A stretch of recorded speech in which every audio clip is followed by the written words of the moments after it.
살아계신 우리 하나님 아버지, 이렇게 또 예수 안에서 한날을 열어주심을 참으로 감사를 드립니다.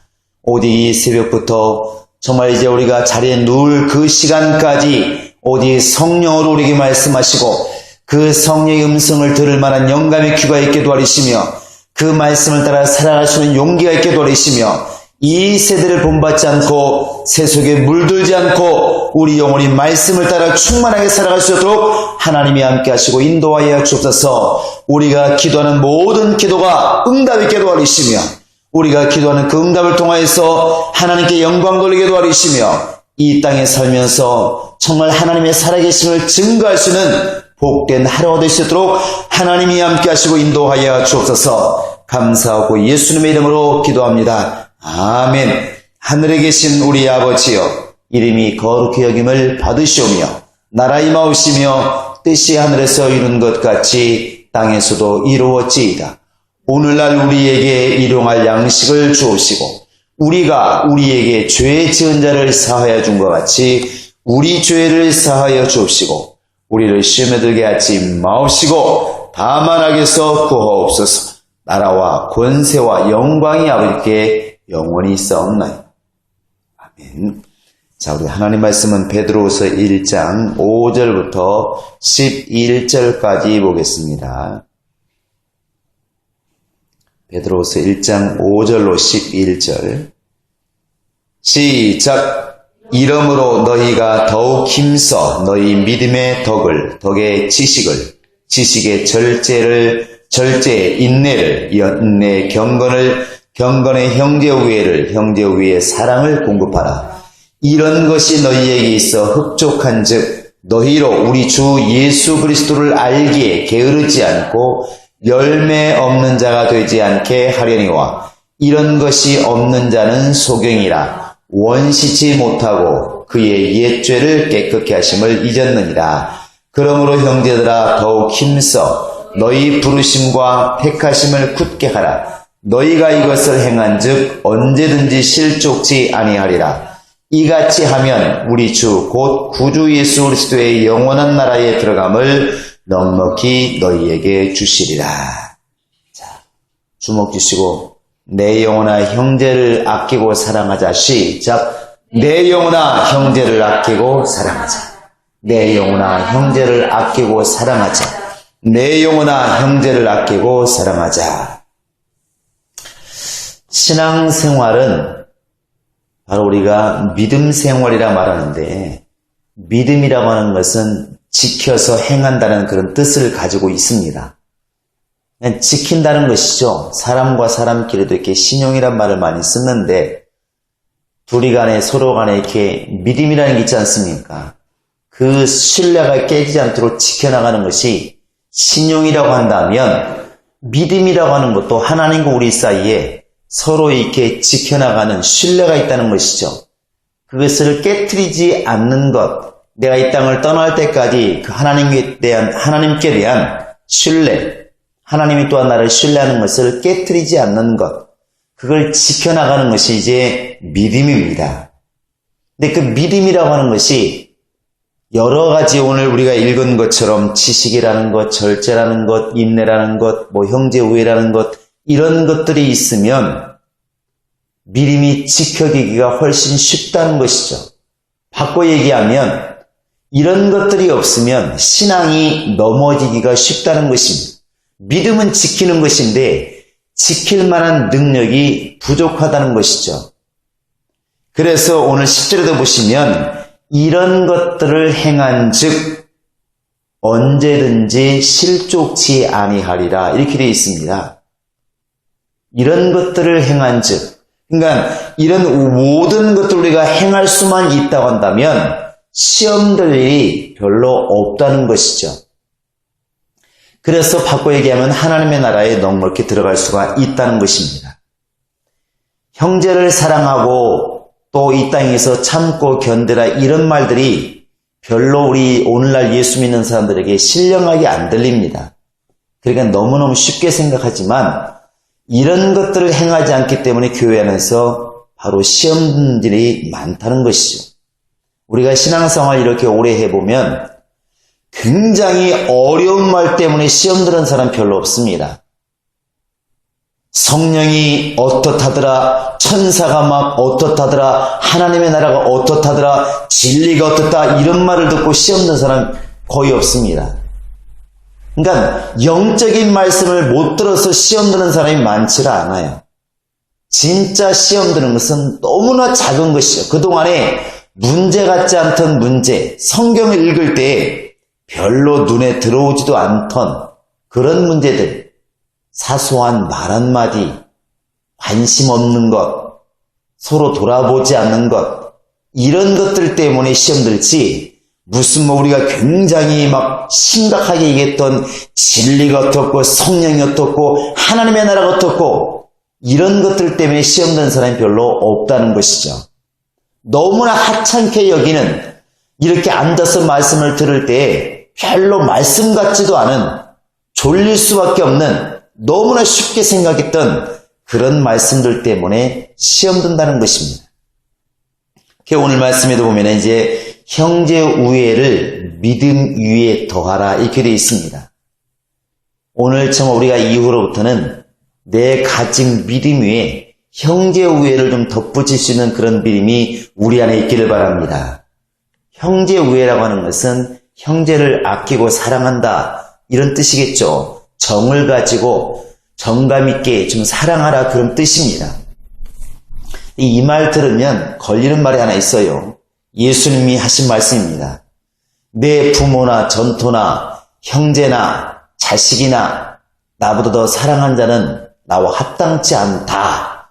그러니까 버리라 이렇게 되어 있으니까 많은 사람들이 잘못하면 혼란을 겪을 수 있는데, 오늘날 이렇게 보면은 목사들이나 집사들이나 이 말을 갖다가 부모를 버려라, 형제를 버려라 이렇게 액면 그대로 받는 사람은 거의 없습니다. 이런 것들보다 우리 하나님을 더 사랑하는 말이다. 지금 내가 부모를 사랑하고 형제를 사랑하는데 사실은 이 사랑은 그대로 가지고 있으면서 사실은 하나님을 더 사랑하라 이렇게 우리가 이해를 하지, 부모를 버리라는 것이구나, 예수 믿으면 형제를 버리고 떠나라는 것이구나 이렇게 이해하는 사람은 없습니다. 근데 과연 형제가 누구일까? 피를 나누는 지금 내 형과 동생을 얘기하는가, 아니면 교회 안에서 같이 믿는 자들을 얘기하는 것인가? 이것은 둘 다 받아도 무관하다고 생각합니다. 물론 성경에서는 베드로나 또 바울 같은 경우는 편지를 쓸 때도 보면 계속 형제들아 이런 걸 쓴 거 보면 믿음 안에서 형제자매된 자들을 향해서 쓴 것은 분명합니다. 그러나 내 골육 친척을 두고 말을 해도 문제가 없죠. 분명한 것은 내 동생이나 형이 되었든 믿음 안에서 우리가 형제자매가 되었든 우리가 형제를 사랑하는 것은 분명하다는 것입니다. 그래서 로마서 10장 12절에도 형제를 사랑하고 형제를 우애하고 그들을 존경하기를 네가 먼저 하고 이렇게 되어 있습니다. 네가 먼저 하고. 그러니까 우리는 이렇게 저 사람이 나한테 잘해야 나도 잘하지 이런 말들을 가끔 들어요. 이렇게. 아니 지 하는 대로 나도 받는 것이지 이런 말을 많이 하는데 성경은 그렇게 부탁하지 않습니다. 형제를 사랑하고 존경하기를 네가 먼저 하고, 이게 믿는 자의 도리라는 것이죠. 바울이 지금 그렇게 우리에게 말하고 있습니다. 또 실제로 내 피를 나눈 형제자매에게도 동일한 말하고 있습니다. 바울이 이렇게 전도하러 다니다 보니까 진짜로 유대인들 또 자기 형제들 그들을 버린 것처럼 보이지만 또 말을 그렇게 합니다. 나 유대인을 향해서는 발에 먼지를 털어버리고 내 발걸음을 이방인으로 향한다. 나 지금부터는 유대인을 전도하는 게 아니라 나 이방인들에게 전도를 할 것이다. 하나님이 나를 이방인의 빛으로 삼았다. 나는 이방인의 사도다. 그래서 이방인들에게 전도하러 갑니다. 그리스 로마로 가죠. 그랬다고 해서 그가 지금 유대 형제들을 갖다가 버렸느냐? 그게 아닙니다. 로마서 9장 3절에 보면은 이렇게 고백하고 있습니다. 내가 내 골육과 내 친척이 곧 유대인들이 예수를 믿는 그 문제에 있어서는 내가 너무나 가슴이 아프다. 내가 지금 그리스도에게서 내 이름이 끊어지는 한이 있을지라도, 내가 설사 지옥 가는 한이 있을지라도 내 모든 형제들이 정말 구원받을 수 있다고 한다면 나는 그걸 원하겠다. 이렇게 간절히 원한다는 것이죠. 물론 지옥 간다는 뜻은 아닙니다. 그 정도로 내가 지금 내 형제들이 구원받는 것에 대해서, 내 골육 친척이 구원받는 것에 대해서는 나 그렇게 간절히 원하고 있다. 내가 비록 지금 유대인들이 내 복음을 받아들이지 않고 나를 핍박하고 하나님이 나에 감동하셔서 나를 이방인의 빛으로, 이방인의 사도로 삼아서 내가 지금 이방인들에게 복음을 전하러 다니고 있지만, 사실은 내가 지금 가슴이 아픈 것은 내 골육 친척이 구원받는 그것이다. 너무나 가슴이 아프다. 그러니까 지금 비록 이방인의 복음을 전하고 있을지라도 형제를 사랑하는 그 마음을 버린 것은 아니더라는 것이죠. 그게 참 믿음이라는 것입니다. 참 믿음. 이게 바울의 믿음이라고 하는 것은 그렇게 자기 피를 나눈 형제들이나 자기 민족이나 이방이나 상관없이 사명으로 다가가든 정으로 다가가든 모두가 다 주님께 구원받고 사랑받아야 될 그런 대상으로 그를 보았다는 것이죠. 이게 실제로 그렇게 기도를 한 것입니다. 이런 믿음이 있을 때에 우리의 믿음이 더 견고해질 수가 있다는 것이죠. 더 나아가서 바울이 말하는 것은 로마서 14장에 보면 이제 13절, 15절 계속 이어서 말하는 게 있습니다. 형제들을 앞에 거치는 것을 두지 말아라. 쉽게 말하면 네 형제들에게, 예수 믿는 네 동료들에게 거치는 것을 두지 말아라. 하다못해 먹는 것까지라도 시험 들게 하지 말아라. 네 옆에 있는 형제가 먹는 것 때문에 곤란을 당하고 있다고 한다면 그 사람이 무능해서 그렇다고 말하지 말고 네가 그 사람을 사랑하지 않았기 때문에 지금 그런 일이 벌어졌다고 생각을 하라는 것이죠. 먹는 것으로 형제를 시험 들게 하지 말아라. 그러니까 말로만 배불러라, 네 형제 말로만 네가 따뜻해라, 이렇게 말하는 것은 사랑이 아니다라는 것입니다. 그래서 과부를 돌아보고 어려운 사람을 돌아보는 것과 이미 일맥상통하는 것이죠. 하나님의 나라는 먹고 마시는 게 있는 것이 아니다, 이렇게 말합니다. 그래서 우리가 형제 우애를 믿음 위에 더하라고 하는 것은 다른 사람 어떻든 상관없습니다. 우리가 주변에서만 보지 않습니까?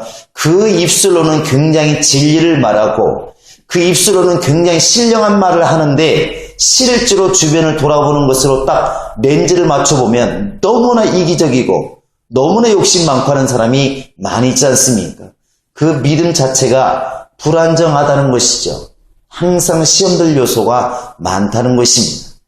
우리는 내가 지금 예수 그리스도를 구주로 삼고 예수 그리스도를 바로 이제 하나님의 아들로 인정하는 믿음을 가지고 있지만, 그러나 더불어서 그렇기 때문에 더 나와 함께 예수 믿는 내 형제 자매들, 그들을 귀중히 여기고 그들을 사랑하고 그들을 아끼고 그들에게 정을 줄 수 있는 그런 태도가 있을 때 내 속 믿음이 더 견고해지고 하나님의 나라에 들어가는 그 길이 더 넓어지고 넉넉할 수가 있다는 것입니다.